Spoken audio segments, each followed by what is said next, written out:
Affairs has issued an official statement after Russian Foreign Minister Sergei Lavrov's telephonic conversation with Iranian Foreign Minister Araghchi.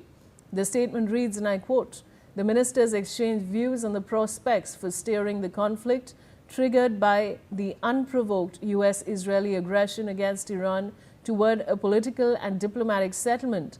Ajay, what can you add to this?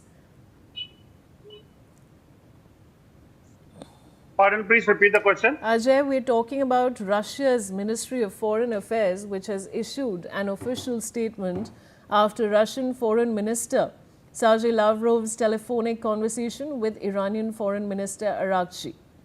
What can you tell us? After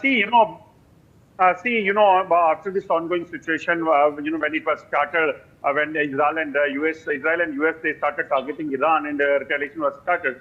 It was already, in the information with the country and the US as well as Israel, that Russia and China are the countries those who are supporting Iran as well. So when Russian president is speaking to the Iranian counterpart, it means that they must be speaking about the ongoing situation and the support to Iran. Because if you talk about the China, Russia, they are continuously saying that Iran basically was targeted by US and the Israel. That is not justified, because they were they have just carried out attack by saying that they are basically going for the nuclear power, and that is the reason they have given. And US and Israel says that the way basically they are developing the nuclear weapon, it means that they are going to hit out to them. They can be the target. So that is the reason they have carried out attack. And Russia, when speaking to Iran, means that they are in support, and there are even some speculation in the public that under the table, or we can say that behind the curtain, Russia and China is giving weapons as well to Iran. Now, Ajay, Kuwait's biggest port, the Al Zur port, has also been struck by Iran. And viewers, in these visuals, you can see a thick plume of smoke rising from the port. Ajay, what can you tell us about this? Yes, what we have seen that Iran, when started targeting on Israel, other than that, they have started targeting the US,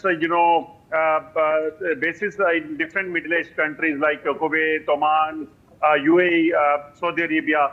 And these are the fresh visuals which clearly shows that, port of Kuwait have been targeted by the Iran, and ballistic missiles are being used to target this infrastructure. And this is basically a major hit to the US as well as the US support countries, because these Middle East countries, they have been supported by the US, and they were having bases over there. US is having bases over there, because Iran knows that it is very tough to target and hit out at the US, which is about 12,000 kilometers away from that, from Iran. So that's why they are ensuring that the bases of the US in the nearby countries, that has to be struck, and that is what they are doing.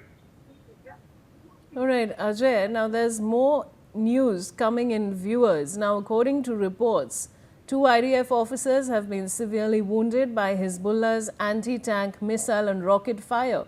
6 other Israeli troops have also been reportedly injured. What can you tell us, Ajay?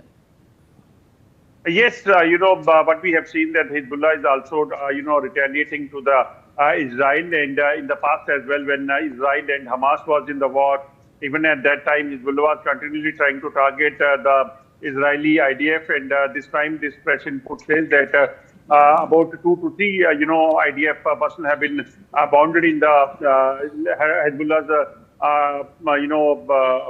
targeting them, and after that they have been shifted to the hospital. But Israel is also ensuring that wherever these missiles are, the targets are being hit in Israel, they also have to be dismantled. And in the coming days, it is expected that Israel is also going to take a strong action and retaliation to them. Stay on, Ajay. Now, amid the ongoing crisis in the Middle East, global fuel shortages and rising prices have led to attempts at unauthorized fuel hoarding to prevent